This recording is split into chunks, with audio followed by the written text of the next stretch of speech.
em torno destes dilemas, destes três dilemas que eu vos digo que eu resolvo pelo lado da aprendizagem, que eu resolvo pelo lado da sociedade e que eu resolvo pelo lado da instituição, que me parece que se pode pensar e configurar uma nova identidade profissional.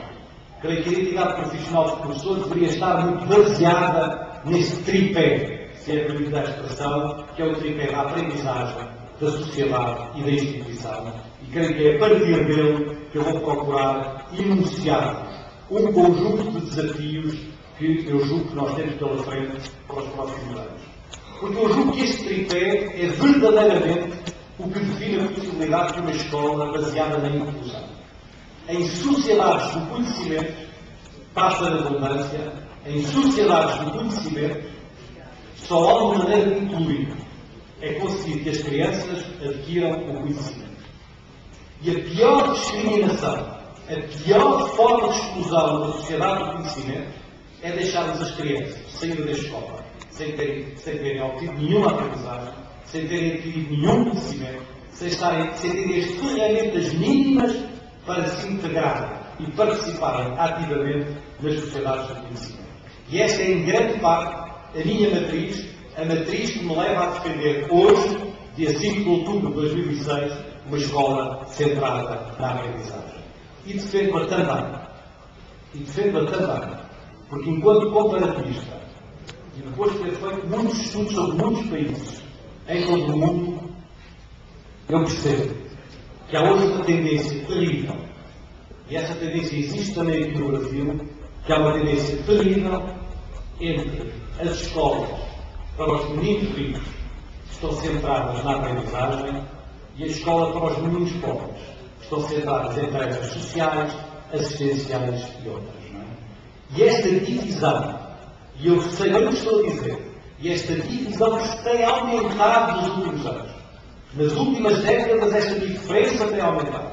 E tem aumentado consideravelmente, configura a possibilidade de duas escolas diferentes, para dois mundos sociais diferentes, e esta seria definitivamente o fim do programa histórico da escola pública, seria definitivamente o fim de tudo aquilo que nós andamos a tentar construir há cerca de 150 anos.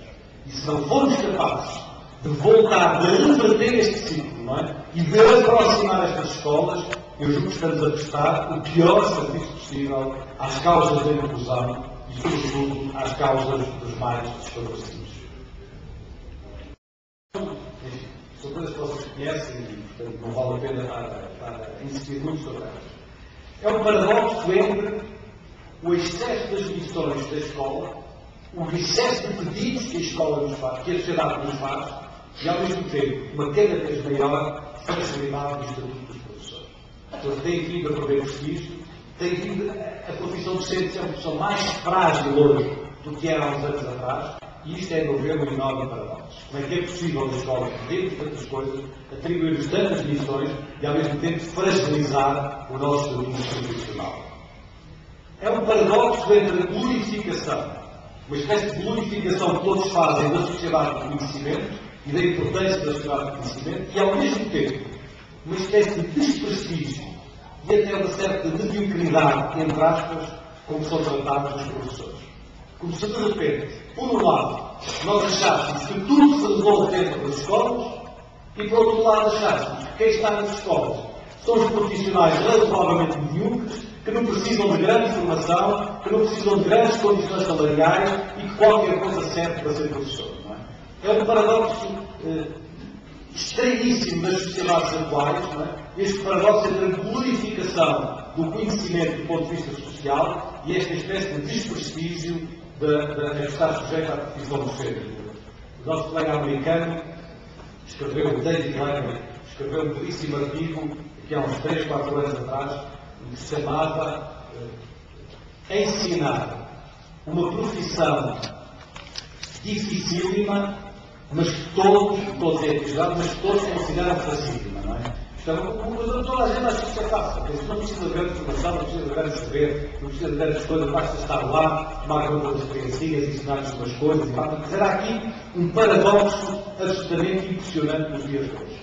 E, finalmente, o terceiro paradoxo, que é alimentado muito pelos universitários, que é a retórica do professor reflexivo, a ideia que o professor tem que refletir, tem que ser um professor reflexivo, autónomo, etc. E, ao mesmo tempo, a inexistência de condições de trabalho concretas, desde logo de condições de tempo.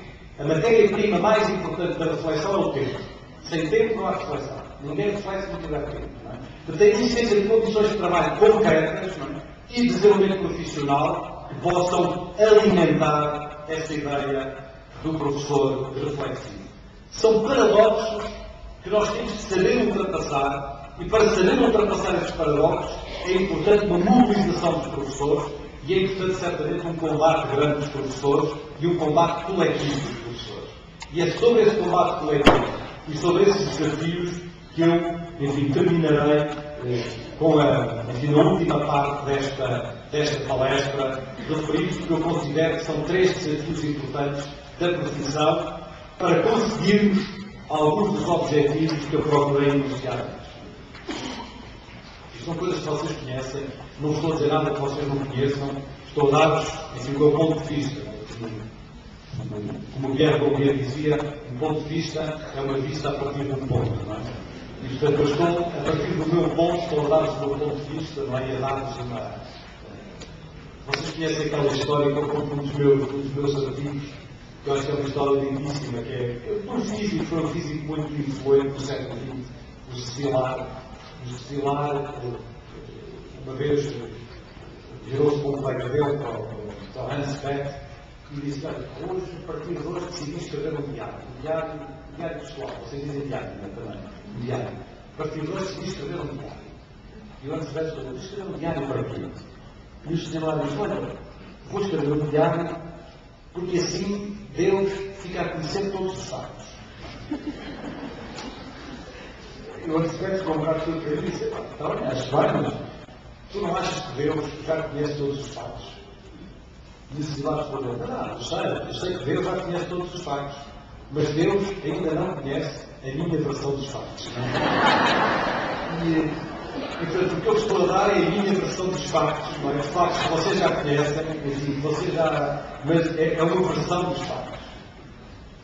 O primeiro desafio que eu tenho para partilhar convosco é a ideia de uma melhor organização da profissão. Bom, isto é difícil dizer isto a convite do sindicato,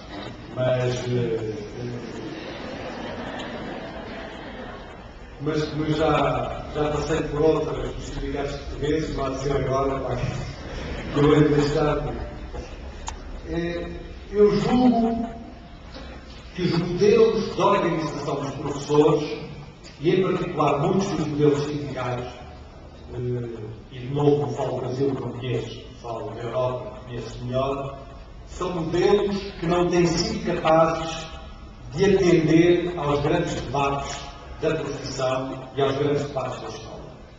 Isto é, eles não se renovaram suficientemente ao longo dos últimos 30 ou 40 anos e ficaram um pouco prisioneiros de um combate que é um combate, chamemos-lhe assim, mais macro, num plano mais macro, que é um plano muito importante. É um plano muito importante sobre as questões salariais, é um plano muito importante sobre determinadas conquistas dos professores, é um plano absolutamente essencial, mas eles não conseguiram criar um modelo de organização mais centrado nas escolas. Não é?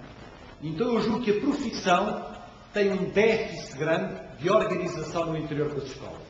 Enquanto que outras profissões conseguiram manter estas duas camadas, que é uma camada mais macro, por exemplo, o caso dos médicos, as grandes ordens dos médicos, ou as grandes ordens dos farmacêuticos, ou as grandes ordens dos engenheiros, conseguiram manter um nível de debate político macro muito forte, mas isso nos impediu de terem modelos de organização nas instituições muito mais fortes do que os nossos. Os nossos modelos de organização profissional dentro das escolas são muito débeis, são muito burocráticos.